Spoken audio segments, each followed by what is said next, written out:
for Josh Johnson!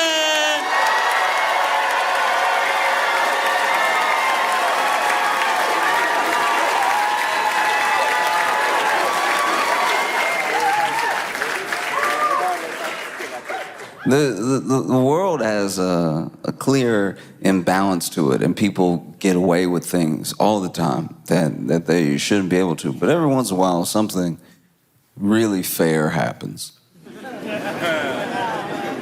Yeah, I mean, something happens that's so fair that you're like, even though a person took it into their own hands to make it happen, you're like, you know what, this makes up for a little bit.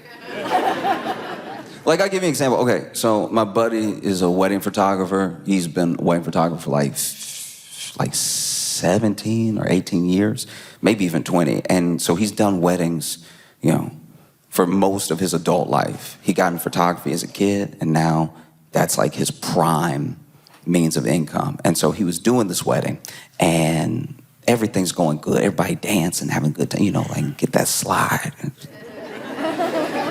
You know, the toast, everybody's toasting, you know, I've always loved you. Good conversation, eating good food.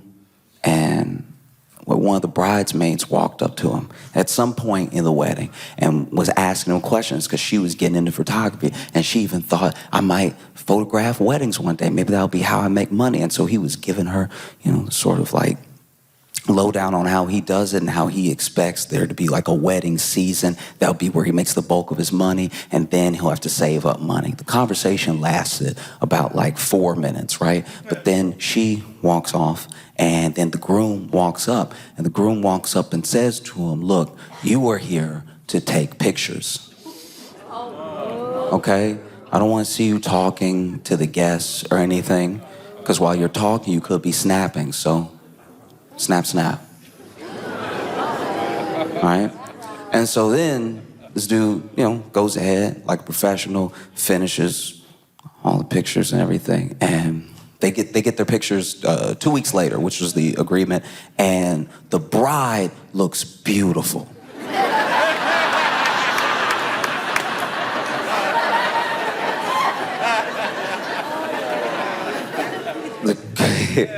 The groom, everybody was dancing, but somehow he caught the groom just...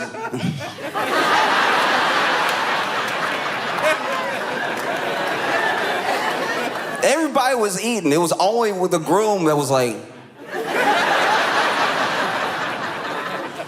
Everybody was toasted. It was only the groom that was like...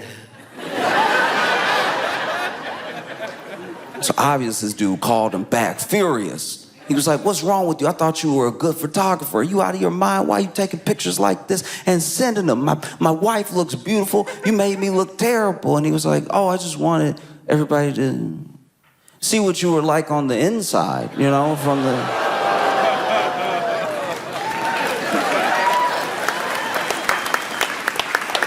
And so when I saw those Vanity Fair pictures,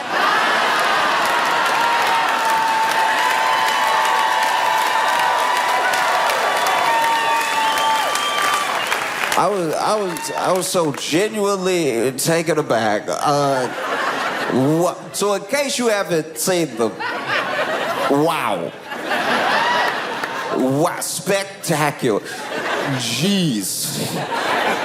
In case you have not seen these Vanity Fair pictures, they are so fundamentally wild. Okay, so Susie Wiles did an interview with Vanity Fair, but they did like a whole profile of Trump's cabinet, did all these pictures of Trump's cabinet, right? And the photographer, Christopher Anderson, was taking the pictures, and he's known for taking pictures that are sort of like out of the box in general, you know? Like, you do know what you're getting into when you hire someone like him because you know he's gonna do something unconventional, you know, something fresh, right? And he took a picture. He took a picture of J.D. Vance. Is way too close. It's way too close to his head. It's so close. Oh man. The picture is so close it looked like when you go to take a picture with your phone and you open it and it's accidentally on selfie mode. And then you get insecure. You're like, ooh, ooh.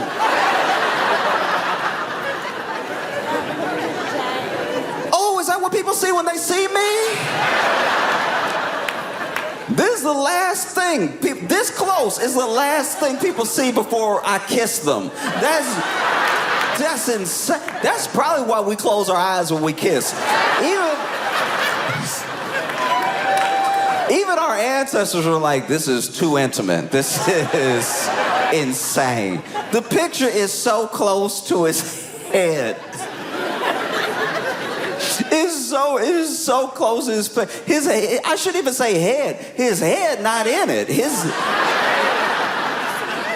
It is so locked in on his face. It's not, I can't even call it face. His whole face wasn't in it. It is middle head. He got, so the whole picture, middle head, middle face, center, locked in, middle head, middle face. And he's I don't know what his plan was for the picture. Because yes, this person was too close, but he also made that face. Because he made a face. It wasn't just his face. He made a face. He did like, okay. There's a sneer that dudes will do if they think that they're bad. You know what I mean? Like there's like you lift one side of your face. It's like you're gonna smirk. It's usually what a villain does in a movie. Like, right when they're introduced, they'll be like, huh.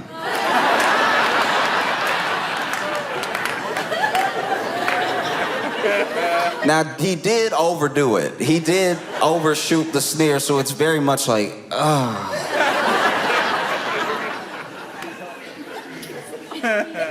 Looked like he stepped on a Lego and was trying to hold it together.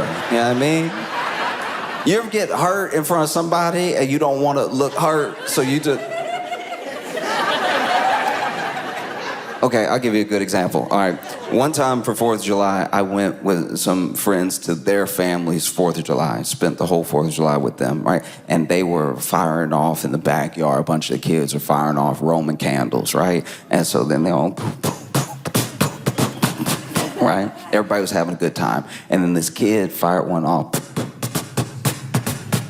And then the last one exploded, but it exploded before it got all the way out of the tube, so some of it did explode, like on his hand a little bit, right?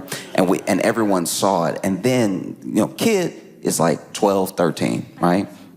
And then there was this other girl at the party who was like 16. And so she turns, because we all heard the pop. And then she turns, she's like, oh my gosh, are you okay? He's 13. She's 16. She's an older woman. She just saw something horrific happen and asked him if he's okay. And he went...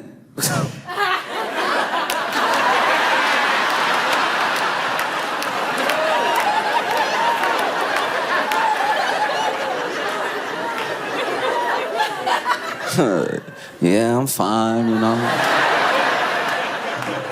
It's whatever, you know what I mean? Like, sometimes things pop off, you know what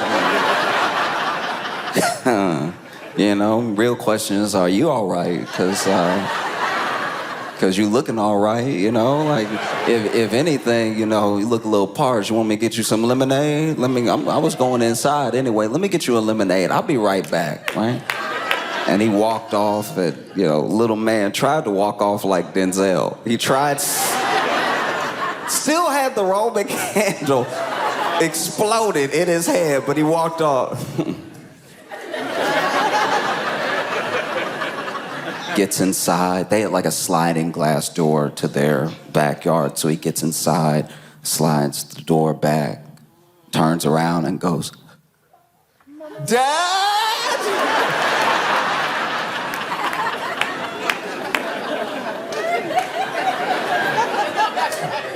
Anyway, J.D. Vance had like a...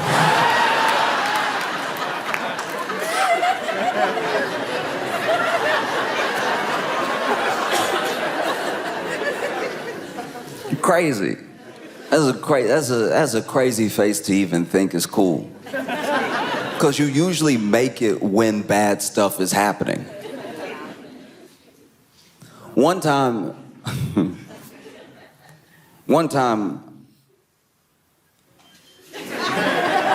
this is vulnerable, I'm sorry, but okay, so one time I went to this fair. It was when I lived in Chicago, and they did like that Taste of Chicago thing. And I went, and there was this one place that had the cheese. I don't remember what it's called, but basically they take a piece of bread and they melt the cheese over the bread, and they use a knife to like cut the last little bit of cheese, and they hand it to you. And this was something I had never had before. I grew up in Louisiana. I grew up around a lot of like Cajun food, a lot of like, you know, like jambalaya, gumbo type stuff, but I had never had this. And just this particular bread with butter, with this cheese on it, was one of the best things I had ever had in my life up until that point. It was so good. It was so good, I went back several times. It was so good that I went back several times. And then I went home and was telling people, I was like, they had the cheese, and he had the knife, and he was like... And then, like, you know, and lay it out over the bread and everything. He never spilled a drop of cheese. I was blown away, you know. If he had spilled it, I would have caught it. This was some of the most delicious cheese I've ever had in my life. I didn't know a person could eat this much cheese. I ate it like soup. This was the most cheese I've ever eaten. You know, I usually have cheese if it's like a little single slice on a burger or something like that. This cheese, I could eat all day, which I did, right? And then the next day, I was full of cheese. I was full of cheese the worst way possible. I was so full of cheese. Okay, so not only did the cheese mess me up, because I had nightmares. Because you know how they say don't have dairy before bed and everything? I had eaten so much dairy that it was basically before bed, even though it was hours of... So I had cheese and... Poof. Still remember the dreams, you know. I still remember. It was like two of my bullies from high school, and a boss that this was also what is crazy. This is why I haven't touched that cheese since, because I think it made me see the future. Because it was like two of my bullies from high school and a mean boss that I didn't have yet. I wouldn't have this boss for another year in real life. Like, when I saw him, when I was introduced to him, I was like, huh, because he was from my dream. This cheese took me to another dimension that night. So then it was these two bullies. Then this man over here, right? Hadn't met him yet, but they were all standing around me, and they were like, what do you eat, like, you're not special. And then I woke up, it had been hours. That was the only thing that happened in the dream. I saw the three of them, and they were like, you're not special, and it had been 6 hours. So I don't know if it took them 6 hours to say that in the real world, or if they said it, and then I just didn't register anything else for 6 hours. But when I woke up, I was sweating. I was sweating so much, and I was sweating cheese. I was sweating pure cheese. I smelled like my chango had a car accident with Brie, and... turned around in the bed, I was sweating pools of cheese. I sat up, felt like I had a rock in me. Stomach felt heavy and everything. I was like, that was too much cheese. It was too much cheese. I knew it was too much cheese because they almost didn't serve me the last one. The last one they didn't want to give me, but a sale is a sale, you know what I mean? You know? And so then, you know, sweating. I was looking in the mirror. I looked terrible. Just pouring sweat. Looking in my own eyes in the mirror. And then sat down on the toilet and nothing happened. Nothing happened. And not for lack of trying. I even made the face. I was like...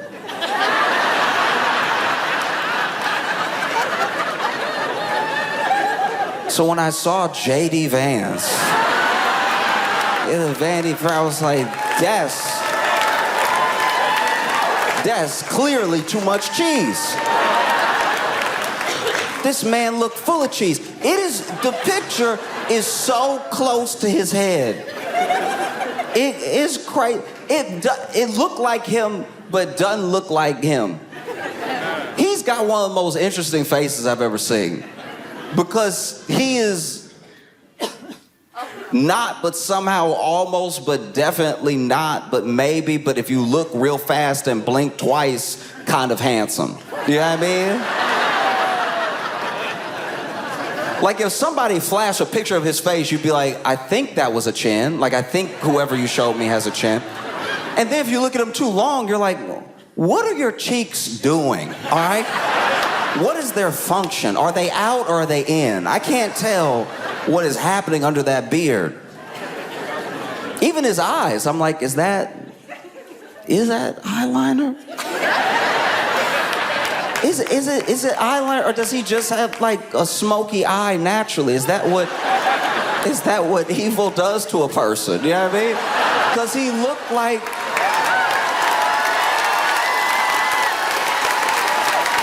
You know the mini boss? You know the mini boss before the middle of the movie? You know the first person that James Bond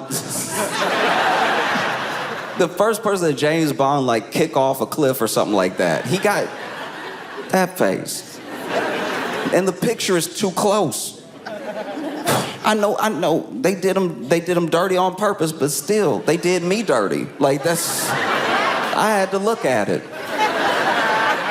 I didn't know this was possible. This is how talented the photographer is. The photographer made J.D. Vance look like J.D. Vance from South Park. Like the way he looked in the thing is so close that when you fill out the rest of the face, you imagine it the way that they did it in South Park. And even in South Park, they were like, let's go ahead and like over-exaggerate every feature. That is what will make it funny. Ha-ha comedy, right? But then this guy was like, nah, I think I could do it for real. Like, I think I could do that to him.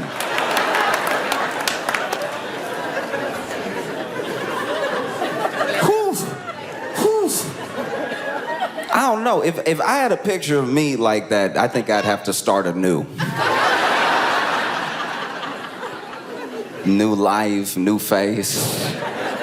That is crazy. And then they didn't just do the close-ups, you know. Christopher didn't just do the close-ups. He did a bunch of other photos. He took another photo of J.D. Vance. This one was full body, all right? But this one was also hilarious because he zoomed out too far. Like this... J.D. Vance was over here. He probably told him to stand against the wall and give some sort of power pose. So then he's over here, got like, I think he's holding his ring or something like that, trying to give like a sort of House of Cards look. Like. Meanwhile, he doesn't know. The camera zoomed out enough that it's not just him at the wall, it's the floor, it's like a part of another room. I don't know what that is. I'm not acting like I know, I wasn't there, but I think he snuck a couch in the picture, which is also crazy work. That is a wild thing to do to somebody. To put a Wayfair looking couch in a picture of J.D. Vance trying to sulk a little bit. It's a very romantic picture. It's crazy right here. And then, he wasn't done. Took a picture of Marco Rubio. And he took the picture of Marco Rubio. He decided to make this one black and white. J.D. Vance's was color.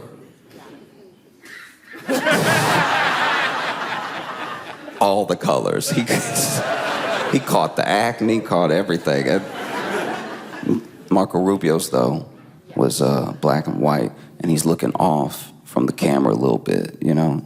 And even he was probably looking off. He probably told him, like, hey, give me something, you know? Give me something. Give me your version. Give me what you think would be. Try. little sexy. And then Marco Rubio hit him with the...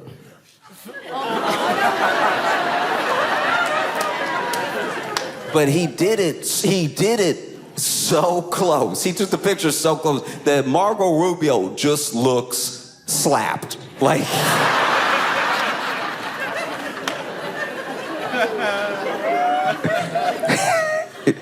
He looked like that moment that somebody gets slapped right before they look at who slapped them. You know what I mean? Like, they just moved your face. And a down slap, too. A down slap is very disrespectful.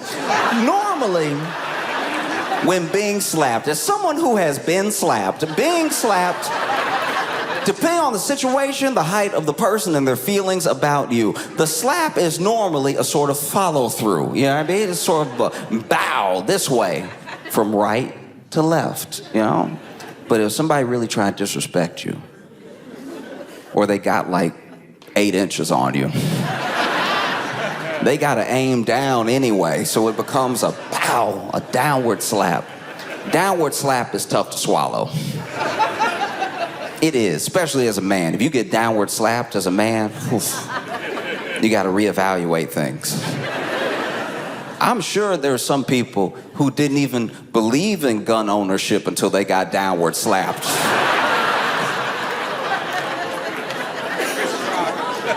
Getting downward slapped will change your life.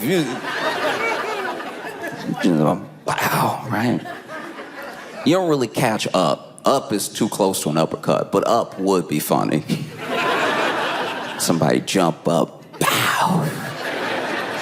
Face goes, oh, look at the stars. But this, Marco Rubio down like this. Look like he's sulking a little bit. Like the picture is so close to his head. It looks like you are comforting him.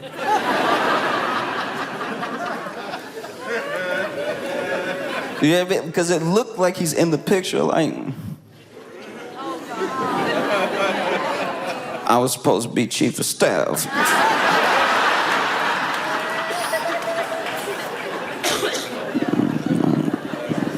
He promised. You know when you get mad and you don't know what to do with this, so you just put it in your shoulder? Then promise.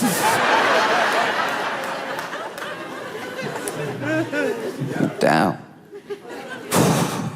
Rough. That's rough work. I mean, then he took another picture of Marco Rubio. This time, it was full body.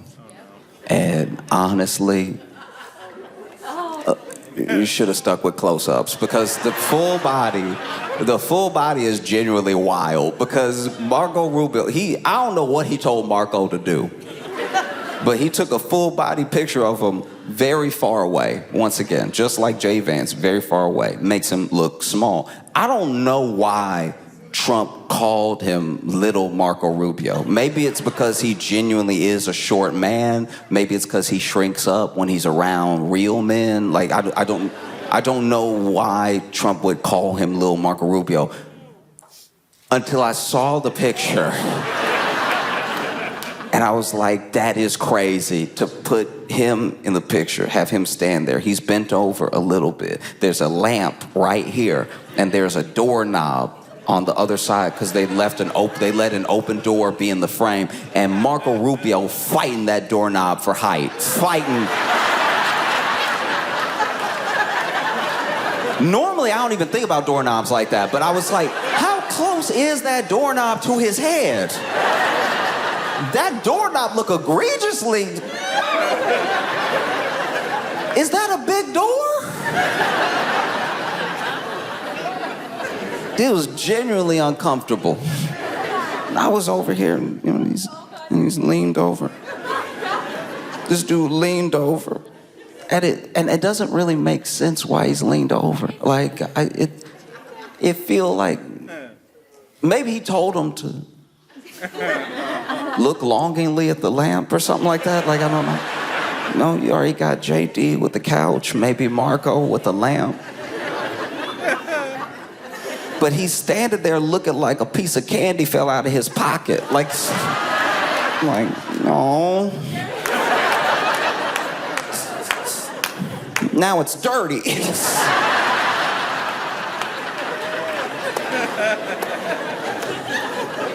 Oof. Oof.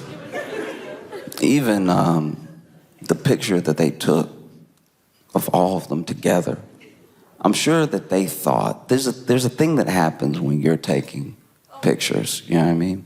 Where you are going off of what the person telling you to take the picture, they're telling you to do. So you are assuming whatever they're telling you to do is gonna look good, and that's why they're telling you to do it. You know what I mean? So they see everybody, you see everybody in the picture. He did one where everybody lined up around a desk, and even that one, he was too far away. So you just see like Stephen Miller on the edge, you see like Caroline Levitt standing up, and I'm sure they thought that this was gonna be like the next cover of the reboot of West Wing. But it just looks terrible. Like they look terrible in it. As a photo, I can't look away. Even with Stephen Miller. A picture of Stephen Miller is already unnecessary. You know what I mean? It's almost impossible to look at Stephen Miller and not think of like Megamind, you know what I mean? Like, but this dude got real close to Stephen Miller. Dangerous, right? This dude got real close to Stephen Miller, and not as close as J.D. Vance and the others, right? You can see his whole head. And I don't know if he made him like tilt his head or if Stephen Miller just did that, but he tilts his head. And he did this one in black and white too. He did this one in black and white. You had a bunch of shadow, harsh shadow across his face, really like accentuating like the age in his features and everything, not really able to see his eyes clearly. And this man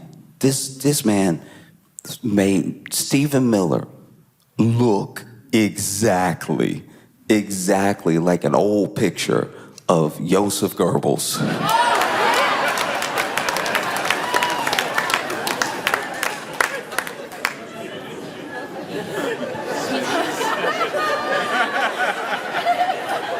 When I've heard Stephen Miller compared to Joseph Goebbels before, like that thing, that like concept is not new.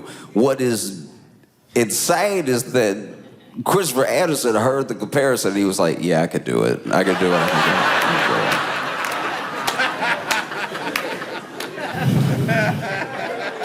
Wow. Wow.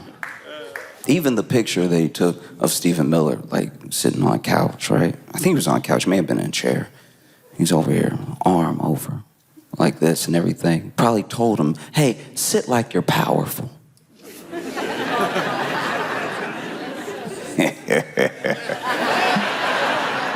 No, sit powerful, sit confident, sit like your wife isn't cheating on you with Elon Musk.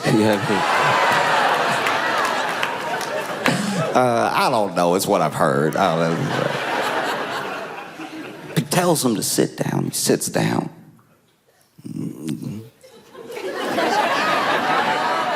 And then he's got just a little puff of stomach out here. Something that normally a photographer would crop out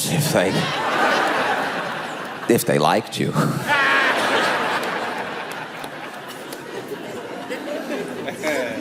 Even Susie Wiles. Susie Wiles, they took a picture of Susie Wiles, chief of staff, and that one, very close. And she took that picture like she knew how close the camera was. Her eyes are very open, wide open. And maybe he got that close because if you just see her, you don't really make this sort of comparison. But like to me, with a picture that close, Susie Wiles looked like she from another dimension. where Martha Stewart never became friends with Snoop Dogg. Like, well, like a dimension where Martha Stewart was as racist as Paula Deen, never became friends with Snoop Dogg, and got into politics.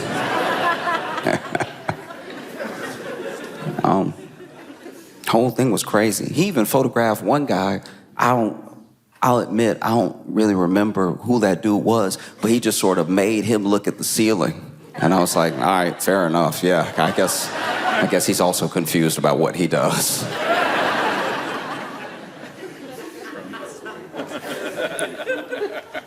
And then he took a picture of Caroline Levitt.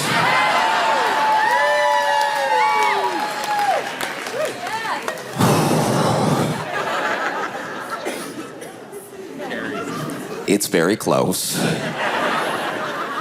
Some would say 2. And it just, wow. Wow, it's so close that when I saw it, I was genuinely shocked. And I was like, yeah, that's a statement. That's a statement. I mean, you are the mouthpiece for the government.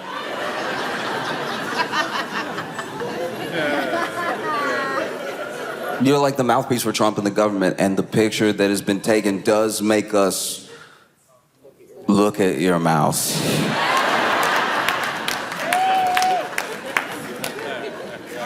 Yeah, I mean, usually it's full of lies.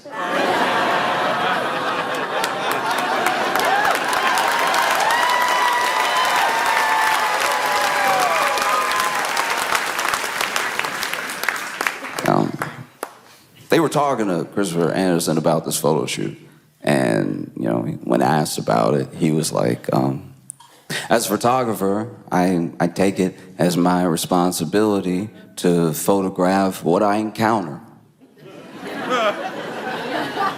I don't know if he's British, but that seems like a very posh way to say, I was just trying to show who you were on the inside.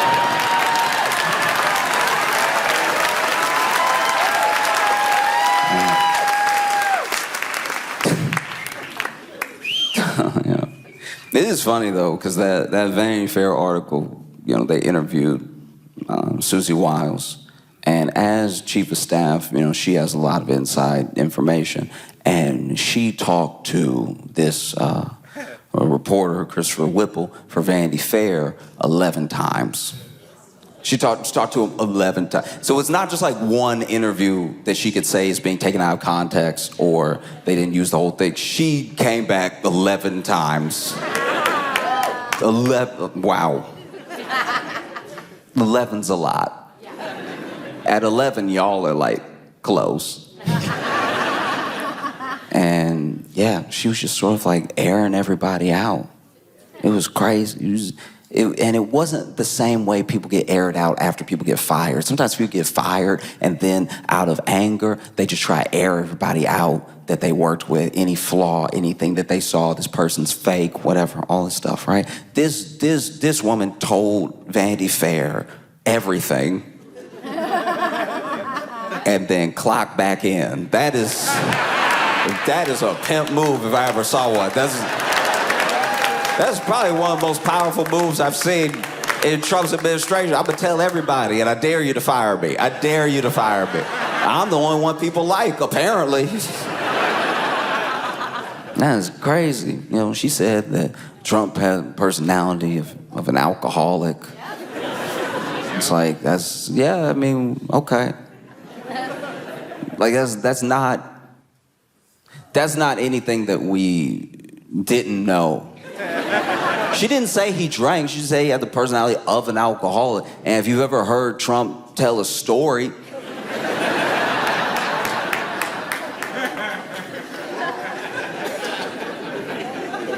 I've been to more than 1,000 barbecues where the same type of story was told by the same uncle who had to digress, who...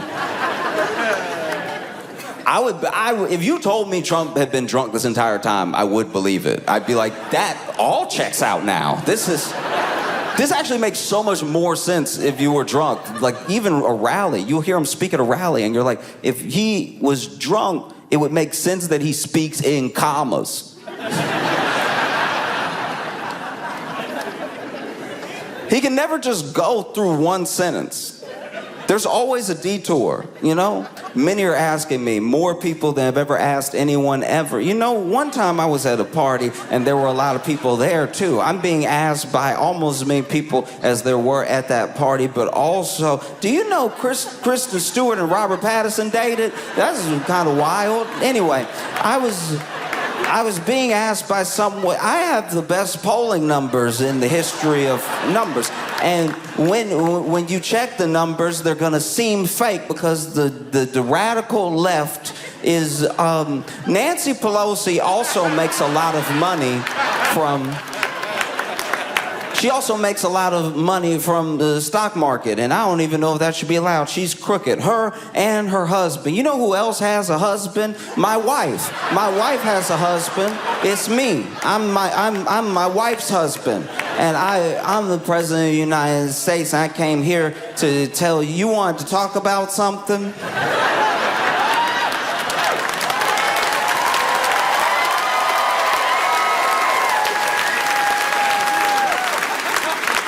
The closest thing I can describe, like, Susie Wiles' Vanity Fair thing to is, when I was in college, I would go to this fast food restaurant that was near the campus. I won't say which one, but I would go there, and I would go there just to hang out with one of the cashiers because she was amazing. She always was ready to tell you everybody's business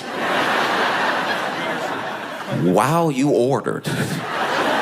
We became fast friends because I would just walk in and be like, hey, how's it going? And she would tell me how it was going for everybody in there. She would air everybody out. There was one time I walked in, I'm like, hey, how's it going? I'll just get like 5 nuggets. And she was like, oh, yeah, no, it's going all right. We a little short-staffed because, you know, Willie got arrested last night. He got arrested leaving work. They arrested him in the parking lot right there. No, it's right that spot, like where the Subaru is. They arrested him right there, you know. And they were like, get on the ground and everything. They tried to handcuff him, and you know, I don't know. I don't like to take joy in people's downfalls, but Willie and I dated, and he did me wrong. You know what I mean? Like so it's a beautiful thing to watch your ex get arrested. I would recommend it for everybody. It's just something special about watching your ex get arrested and being all, get off me, you know what I mean? And you know, Willie little, so he trying to put up a fight, but it's not much of a fight. He just sort of like bouncing around in the cop's arm and get off me. And then they tried to cuff him, and it was tough because they you know, they had to click, click, click, click, click, click, click, click, click, click, click, click, click, click, click, click, click. They had to get that last one, click, click, click, because you know, he got the wrist of a bird. Like he's just like, it's like trying to arrest Tweety Bird. You gotta click it all the way. And then one of them slipped off, and they thought that was him. He was like, no, you gotta click it all the way, because he'd been arrested before. Yeah. So then they put him in the car and drove off. So, you know, he's not here on fries, but I'm having a great day. I'm doing wonderful. Yes.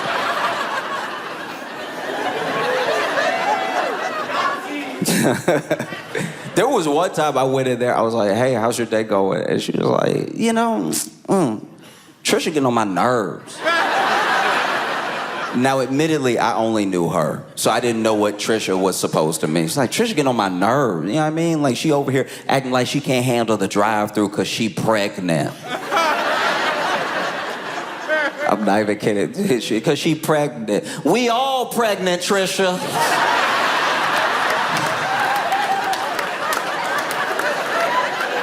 People gonna act like they can't do something because they pregnant knowing you pregnant. I'm pregnant too, Trish.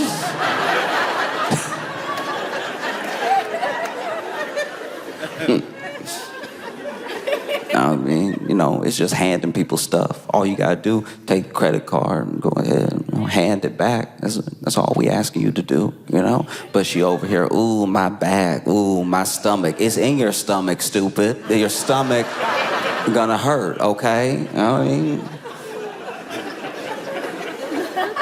Because she want to act like she was a good employee before. She been bad, but now she just pregnant. You know what I mean? So then she... Anyway, what did you want?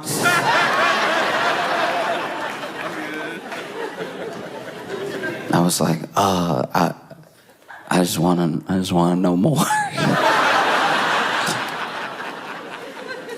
There was one time I walked in, I don't know what beef they had before I walked up, but she was walking to the counter. And she was walking to the counter and was leading to the counter, saw me, and she was like, as she's turned it, sees me, had one more thing left that she wanted to say. So she leads towards the counter, starts getting ready to type of thing. But then she's like, stay pregnant, Trisha.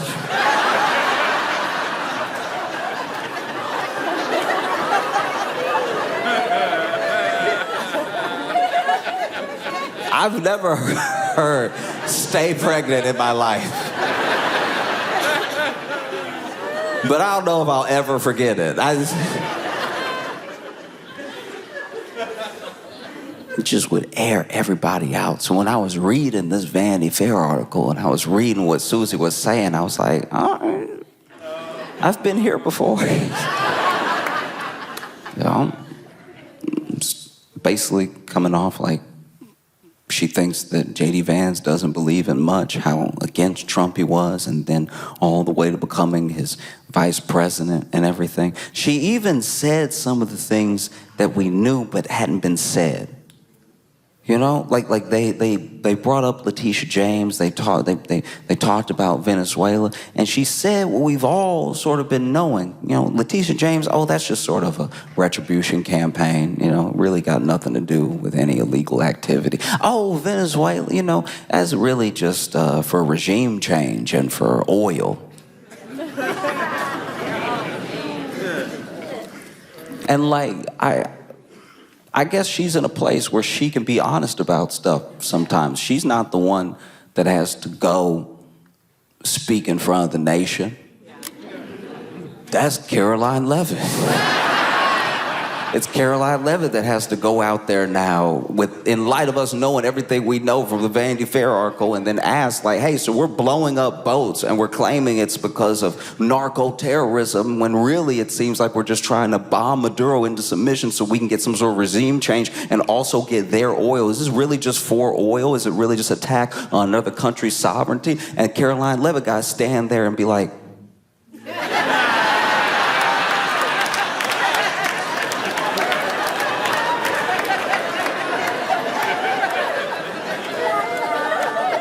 the president has been clear about this. He cares about the lives of American citizens.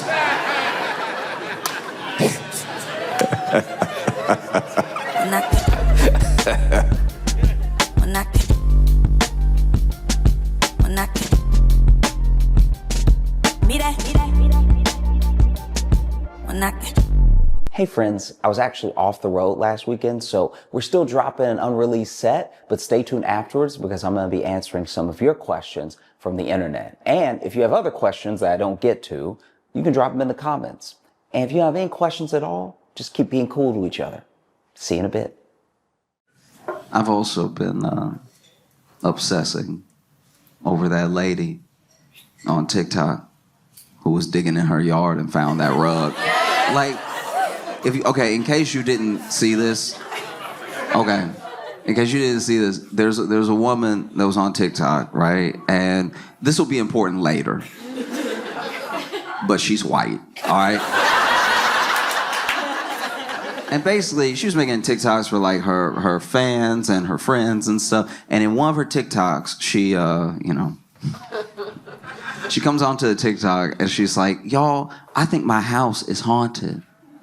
Okay? And then she starts giving her reasoning, and she does a little tour of her office where all these things are moved that aren't supposed to be moved. She's like, I'm the only one that comes in here, and this is here, and it's usually up here, and then this is moved over here. And then when I opened my laptop, the laptop was like cracked from the inside. Like it just, and you could see it. It was like corrupt, like it looked like ink had been spilled. It was so shattered on the inside, right? And she was like, I don't know. I think I have a ghost. And in my head, I'm watching this, and I'm just sort of pulling from life experience. I'm just kind of like, you ain't ever been robbed before? Like,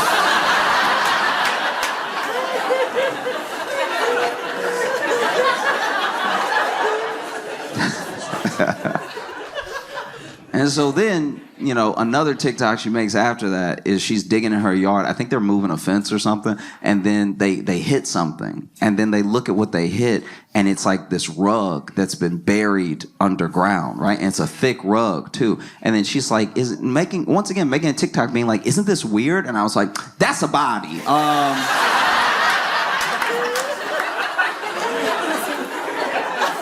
That's clearly a body, okay? And then this is the thing. When it comes to every person has different speeds that they operate at, right? You catch them on one day, they might react to you a certain way, another day a certain way. But some people do have like defaults, right? So one thing that's happened in the last like 4 years especially is that anytime a white woman's talking, we jump to Karen pretty quick, right? Like, there's Karens out there, but then sometimes someone will just have a menu and be like, does this one have gluten? And we're like, Karen! Like, that's... It's appropriate when it's appropriate, it's not appropriate when it's not appropriate, right? But for everything, there is its opposite, okay? And I think that for us, we do need to start talking about the complete opposite, because we all know this person. We all know the white woman who doesn't want to make a big deal out of anything. We've all met this person. She could literally be on fire. And she's like, y'all, I'm just warm. Like, no. You are in danger, Bethany. Let us help you.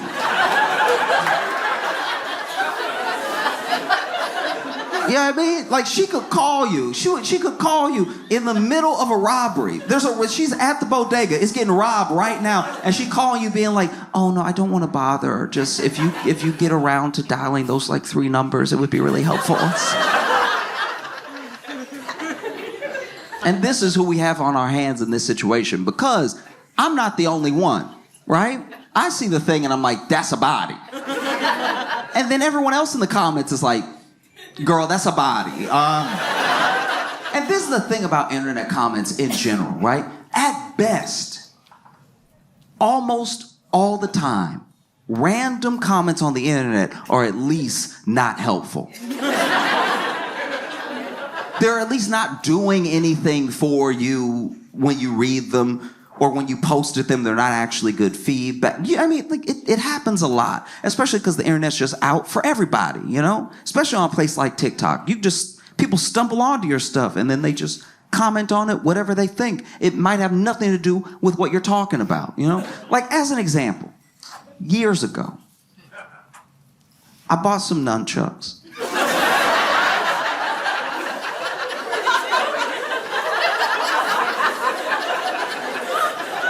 And I was watching a tutorial on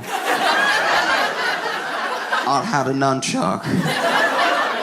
And the dude's tutorial was good. He wasn't hitting himself at all. He knew exactly what he was doing, right? But then I went down to the comments to see if it was as helpful to other people as it was to me. And none of the comments had anything to do with nunchuck. The top comment was like, support the troops. And it's like, sure, but how did you get that from this? So for all of her comments to be like, girl, that's a body, I think you should listen. She made another TikTok where she was like, another really weird thing that happened was that my stepson was like going to bed and he went to plug in his phone. And when he woke up in the morning, instead of the phone being on 100%, it was on 3%. And you know how ghosts can suck up energy? I'm like, no, we're past this. We're past this. It's a body. It's a body.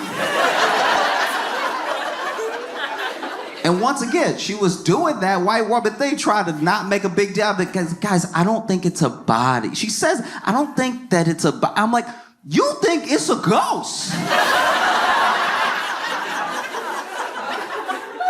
It being a body helps your thing too.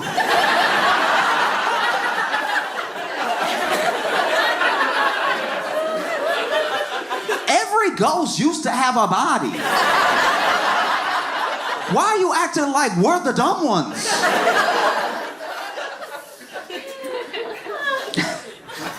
And so then she makes another TikTok where she's like, okay, y'all, I called the police.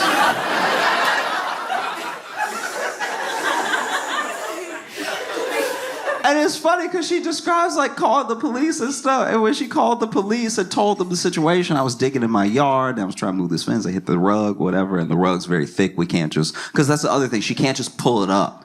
It's so heavy that it's like, it's down there. She would have to dig more to even expose more rug to even try to pull it up. And she tells the police that. And the police are like, that sounds like a body.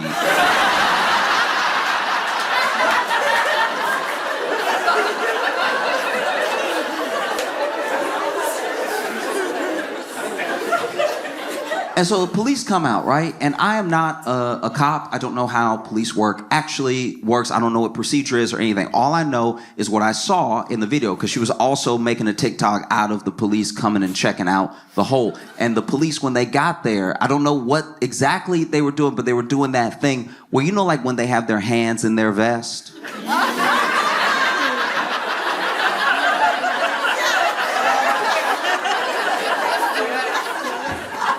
And so there was one cop that walked up and he was like,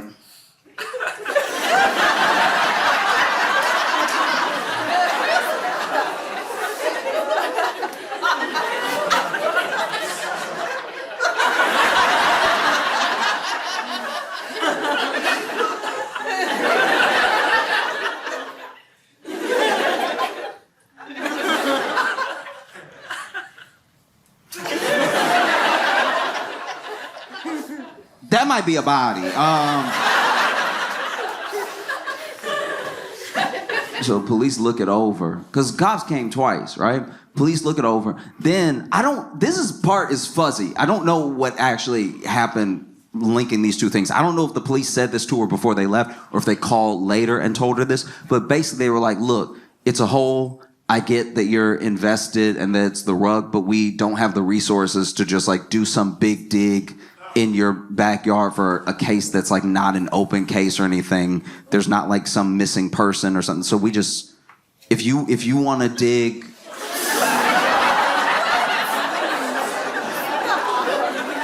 if you want to dig and then call us if you find something, you can, but like, we're not gonna. And I mean, look, in this case, it was just the rug. It's not like a foot was hanging out or something, you know what I mean? And so then that was sort of that. And so she makes another TikTok where she talks to people and she's like, hey, listen, I know that y'all are all invested. I know that this is weird, but I don't have the money to just dig up my whole backyard just to try to find out what this is. Because in the case that it's nothing, I dug up my whole backyard and then I have to pay to, because it was also like going in the direction of her fire pit too, which means she would have had to pull up all that stuff. So she was like, I don't know. I don't know where this sort of leaves us, right? And she makes another TikTok not too long after that. Because what has happened through social is that we're all talking. We're all talking, we're all, like, listening's a strong word, but we're all talking. All right? But you gain the interest, and you can intrigue people from all over the world, right? And so as people are getting more and more invested in this thing, she makes another TikTok a little while later, where basically someone was watching her last TikTok about how, yeah, she didn't have the money to just dig up her whole yard and everything. And so then they messaged her and they were like, hey, I own a construction company. I'll dig.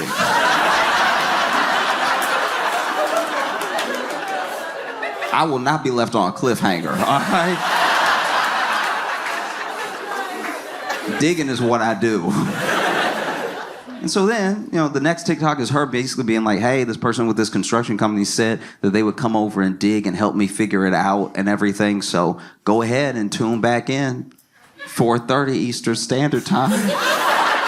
I'm going to go live and we'll find out together. This is what's really jarring about that, right? Is that TV used to be TV. You used to get your entertainment from TV, and TV was a thing. You used to buy the TV and know that all the TV would happen on TV. But now, slowly, over time, we're TV. Whether we mean to be or not. There's plenty of people who have realized they were TV in real time and been like, I messed up. I did not want to be TV today.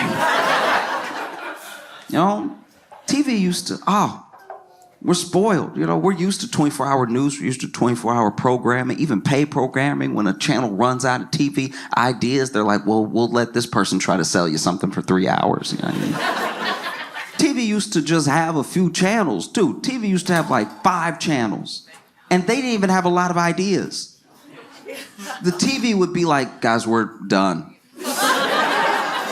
TV, you would have your TV on, but TV would be off. Because they were just, they just didn't have any more programs. They were like, you know what it is. We'll see you at 3 o'clock tomorrow. Go to bed. What are you doing up? Why are you still up right now? You have a problem. You need to see somebody, a doctor maybe. You probably have insomnia because you have left this TV on all night knowing that the Dick Cavett show only goes so late. And I didn't know about any of this. My grandpa was telling me, you know what I mean? But like, he was like, yeah, you used to, you know, that used to be how you knew you had a sleeping problem. And now, you know, she's opened herself up to the fact that like this incident has made her TV. She even said, tune in at 4:30 Eastern Standard Time. I was like, you gonna have commercials too? Damn. And then soon after that, she makes another TikTok where she's like, okay, all right. So I got a call, you know, construction company calls, but I got another call from homicide. And a part of me was like, duh, it's a body. But she's like, I got a call from homicide that basically they said that they don't know who the last 2 officers were communicating with because it wasn't them. They must have talked to somebody else who told them to tell me what they told me. Homicide heard about the case and they were like, we would very much like to check.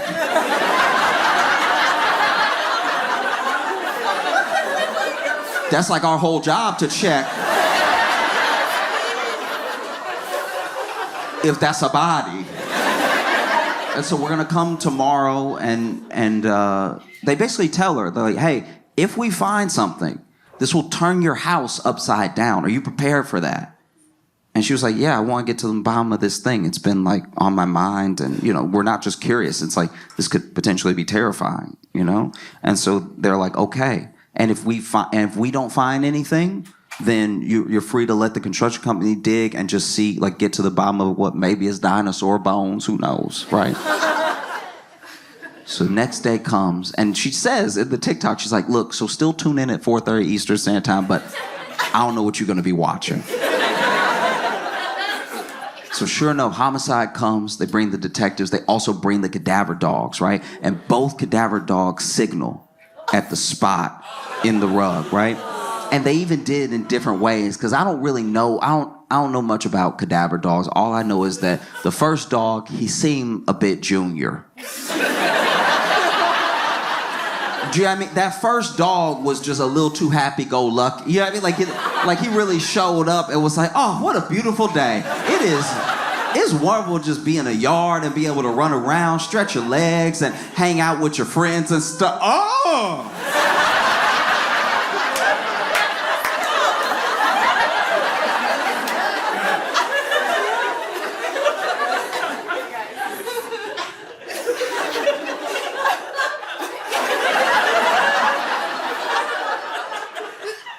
Y'all, this is just my opinion. I think that's a body.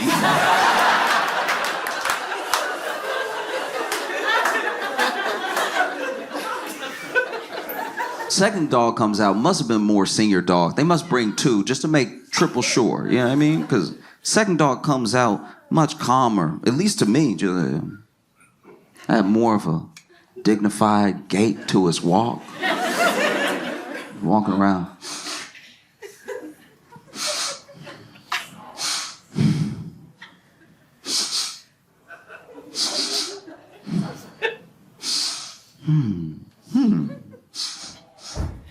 Yep, that's a body.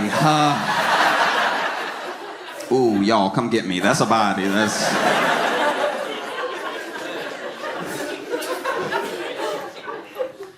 And it's got to be tough. It's got to be tough to be like a police dog because you don't know you have a job.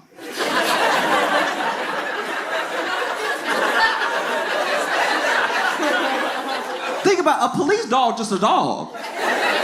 They think they're chilling. They think their life is normal.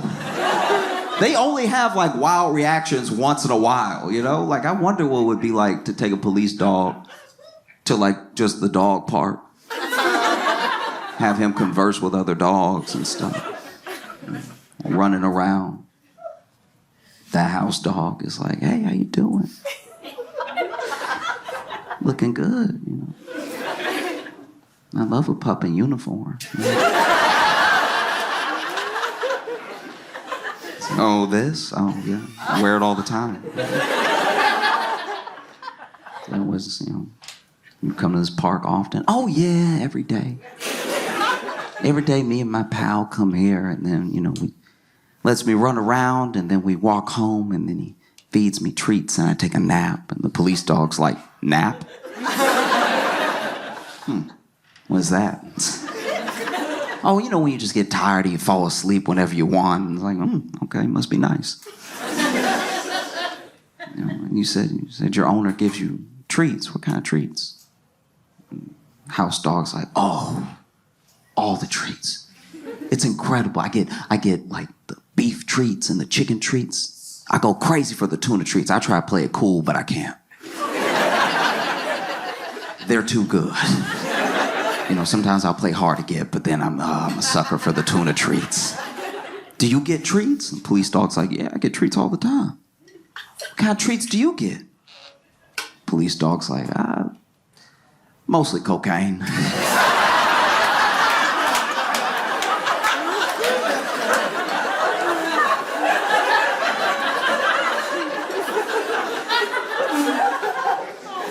You know, because I'm one of the dogs that they have sniffed for the cocaine, and so I'm running all in the house checking for the cocaine. I usually get there first, and so you know, sometimes I take a little off the top, you know what I mean? A couple of extra sniffs. You know, it's gotta be wild. It's gotta be wild to think as a police dog, you're just going for a walk. And they're like, smell this. Oh, okay. See what else smells like this out here. You're like, oh, all right. You're just on a nice stride, you know, running with your pal, and then out of nowhere you're like, something over here smells like, oh my gosh, that's a body.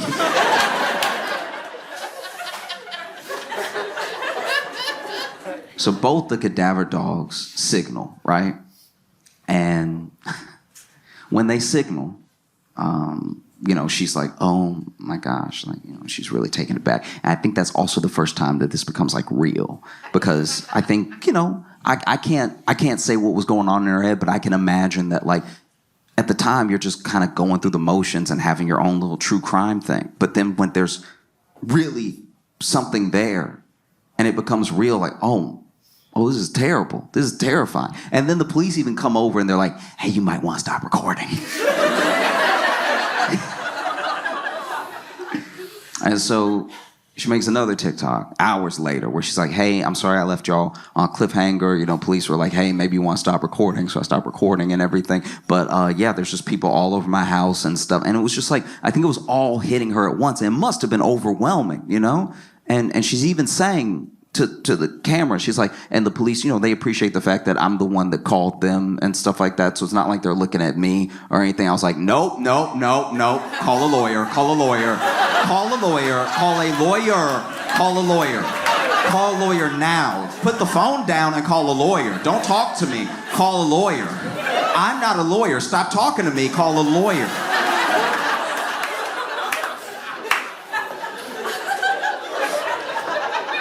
That's a lot to assume. That's a lot to assume. Hey, guys, I just found this body. Like, I have nothing to do with it. You know? And it's got to be tough. Like, I really did try to put myself in her shoes. You know, it's got to be horrific to find something like that, what it might be, all that stuff. I think about what what any of us might do. You know what I mean? Maybe not make a TikTok about it, but like what any of us might do. Like I think about what I would do. I'm a homeowner. I'm moving my fence, you know, and then hit this rug. A rug, by the way, that had a tree planted on top of it. I think about what I would do, right? As Josh, and even more importantly, maybe as like a black dude in America. I'm not gonna lie, I think I'd be like, yeah.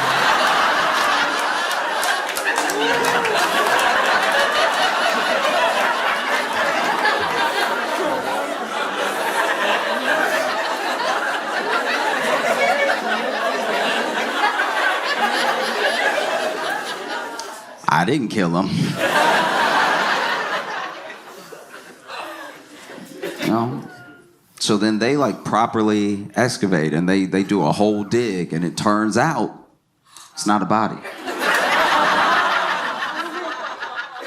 Isn't it weird to be disappointed?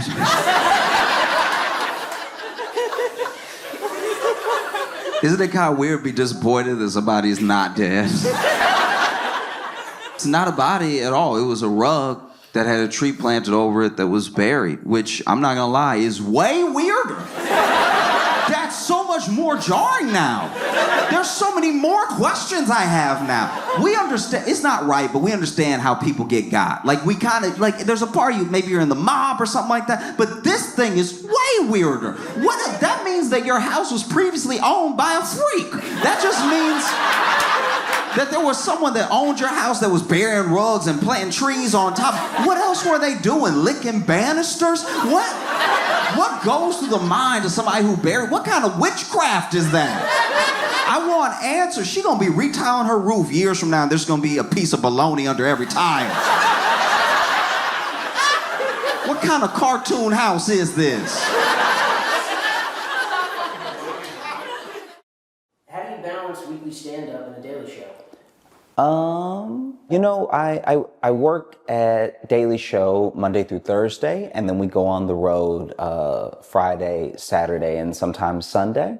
And so I know that it's a lot, but it's also everything I've been trying to do this entire time. Like, these are all the things that I've ever wanted to be doing, and they just happen to be happening at once. Another thing that really gives me energy, I guess, is the people that I'm around. I get to be around the coolest people that I've ever worked with at Daily Show that are constantly, like, whether it's hyping you up or you're able to bounce ideas off of them, and their enthusiasm and the way that they bring like their specific talents to the show always make me excited to be a part of it. And then the rest is just doing stand up on the road, which is just meeting all of you and, you know, doing the meet and greets when we can and stuff. And those are real opportunities to get a second to chat, even if it is just a moment where, you know, I understand, especially a late show, people are tired and they want to take the picture and go home and stuff. I'm never like thinking about it some type of way. I guess I'm more just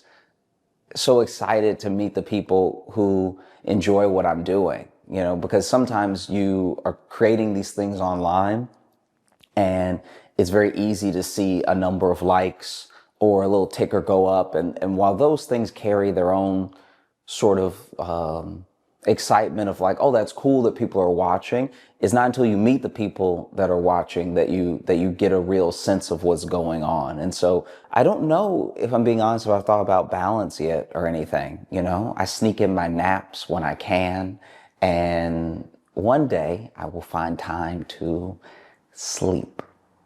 But sometimes I will say I don't realize I'm asleep. I have definitely woken up and not been sure when I was sleeping. So I guess I get enough sleep. How do you take care of your mental health? I think I do lots of stuff. To me, I think you're constantly bombarded all the time with stimulus and with media. And I think that even though most of it is negative, the positive stuff there, whenever you open yourself up to it or whenever you focus on it, is just as overwhelming sometimes. You know, there are a lot of people out there talking about the good things happening in the world. And if you engage with that stuff as much as you engage with like mainstream news and being up to date on the latest horrible thing that's happening in every country, I think you can find the balance that's actually happening. Because it's true, all these things are happening at the same time. And I don't know, I think that centers me sometimes, that like as many bad things as there are that are happening, there's so many instances of us seeing like the good in people and the good in the world and stuff. And so that helps me take care of myself. I have people that I will sometimes message if I'm having a rough time, for any number of reasons, you know, just having those people really help. I think that therapy as well, depending on your version of it and what you found helps you the most, I guess depends on how often you lean on it. And so, yeah, I think therapy, I think engaging in as much positive media as I can. And I think, looking up specifically for news stories where something good is happening help me take care of myself. Why are your tickets $400? They are not. They're not. I cannot say this enough how much they are not. And because of how social works as well, no matter how many times you post that they're not, it may not reach the people who saw the thing. You know what I mean? Like we're all just missing each other because they're not at all. One of the reasons that you might see $400 tickets to my show are resellers. So I am trying to make sure everybody can come to the show. I'm trying to make sure that all the tickets are affordable, right? But if someone buys up a bunch of tickets and then they go to the secondary market and they wait until the show is sold out and then they try to sell it to people who want to come to the show but missed it, they're going to charge whatever they think they can get, right? So while it's $400 in this economy, $400. I am not asking that of anybody. $400 is too much money, okay? I can't sing. Yeah, I mean, like we're not talking about tickets to like somebody who can do backflips or something like that. Resellers are charging these astronomical prices, which is why I tell people to join my email list. If you join my email list, I will let you know when I add shows. I'll also let you know when shows are happening. You'll also get access to pre-sale in some of the markets because we try to email everyone out. There's a whole thing that I'm learning about how like venue have pre-sale tickets and days, and everybody has a certain amount of tickets that they're allowed and stuff like that. But as soon as we can go to you with the ticket, we try to go straight to you. So that way the email is coming from me and then you can get the ticket at its intended price, and we completely cut resellers out of it. Sometimes I even lose words for how best to describe how bad of a thing this reselling is, because it cheats you out of money and it cheats a lot of people out of an experience, you know? Because let's just, for the sake of argument, say the reseller buys my ticket and they're charging $2,000. And then people are like, Josh, love you, nice little quips, nice little witty jokes online, but $2,000, no. Now, somebody who was willing to pay the like $35, $45 that I was charging for the show doesn't get to come. And then this reseller is blocking people from having a good time at the show, you know? So my tickets are not $400. If you see that, you know, not only don't you buy it, but also feel free to warn other people, hey, this thing is not real, you know? So hopefully I've spoken about it well. Hopefully. Where is your hour-long Netflix special? It doesn't exist, but I think maybe it could one day. We'll see. The reason I do stand-up is to connect with the people that I'm doing stand-up for. And that's been happening through social, through YouTube, through like live performance as well. So I feel like the connection is there, and it's getting stronger, and it's growing. And so I don't concern myself as much with like, oh, when are we going to get this thing, or can we get this person on the phone or something? Because to me, all things happen as they're supposed to in the right time. And so if there is a day that comes that I have an hour-long Netflix special, then the day that that comes will be the day that it comes out. Until then, I'm having a great time posting and writing as much as I can, and just sort of putting that stuff out there. Can you go deeper into your writing / performing process? Yeah, so I guess I don't know. I could talk about it all day. So I'll try to give like some bullet points. I think when you're writing about anything, in my experience, I think taking the things that you find funny about them and the things that you find interesting about them and believing in them are going to be ways that you connect people to the thing it is that you're talking about. Not everything is interesting, and maybe everything can't be made interesting by a specific person. But I think if there's any like gold that you actually find in something, someone else will connect with that. I think the missing connective tissue sometimes is belief in the thing that you're talking about, and it's in a full understanding of what you're trying to say. And so whenever I'm writing anything, I'm trying to make sure that I'm fully distilling the idea down enough that if you don't know me, and if you don't know what I'm like, and if you've maybe even never watched stand-up before, you'll still get what I'm trying to say. And I think that is one of the main things I look for in what I'm talking about and how long I want to talk about it. And then I think that sort of all of life informs other pieces of it. So if I may be talking about one thing that has nothing to do with any of the other topics I bring up in my mind while well, let me see, now I'm rambling. Hold on. If you choose a topic to talk about, right, it may seem incredibly isolated. It may seem like one of its kind. But because of how long humans have been around, and because we have cyclical behavior, it's not. So no matter what the thing is, there's something like it that has happened before, even if it's only in spirit. And so I think that as soon as you pick something to talk about, you can find things that are similar to that thing, that maybe someone might not understand thing A that you're talking about, but they've experienced thing B.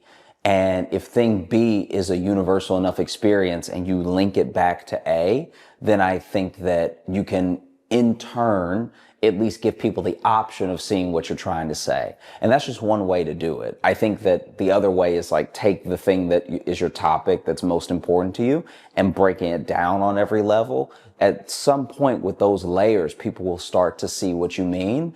Whether or not they agree is like completely up to them. And luckily for stand-up, you don't really need anyone to agree with you. You just need them to be enjoying what you're saying and find it funny. Some things that we find funny are because of agreement, and some things that we find funny is because of the absurdity of it and how much we disagree. And so I think that in those ways, you don't really need to have the way a lawyer does an iron tight argument. You more just need to have all of your points built out and know exactly what you're trying to convey. And then that will be the link between you and the people that you're sharing with. I think that, yeah. Thanks so much for watching. I appreciate you so much. I look forward to seeing you on the road when I come to your city. Make sure to join the email list. It's at joshjohnsoncomedy.com. And I look forward to making more videos for you in the future. You know, I really love what I'm doing right now, and you're part of why I love it so much. Yeah. Till next week. So when I swing my legs, are you getting that? No. Oh, you're not? Okay. That would be my undoing, because they are nowhere near. And it's like, it's hard to take a man seriously when they're swinging like this, because it's a natural thing. Like if they were on the ground, they would be planted enough that it wouldn't be a big deal.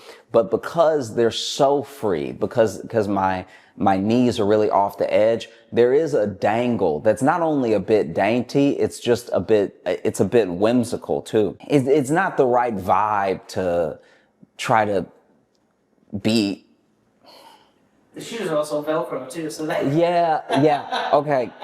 These actually aren't my normal shoes. I wore these because I lost my shoes.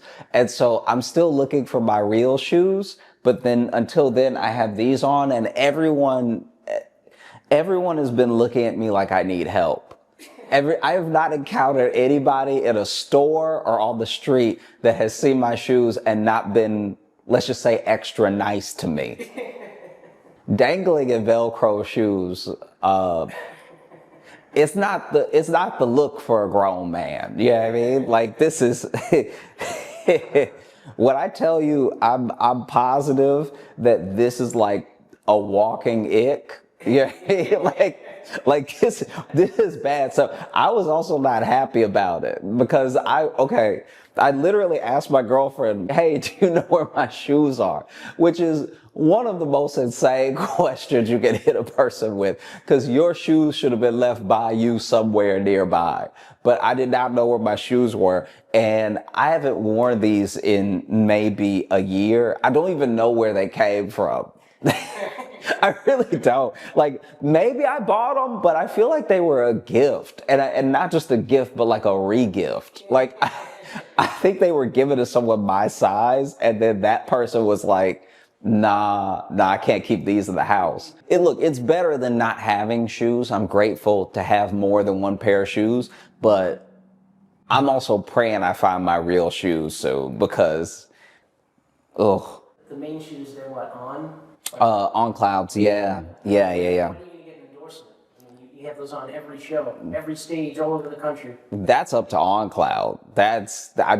I wear them because they're comfortable.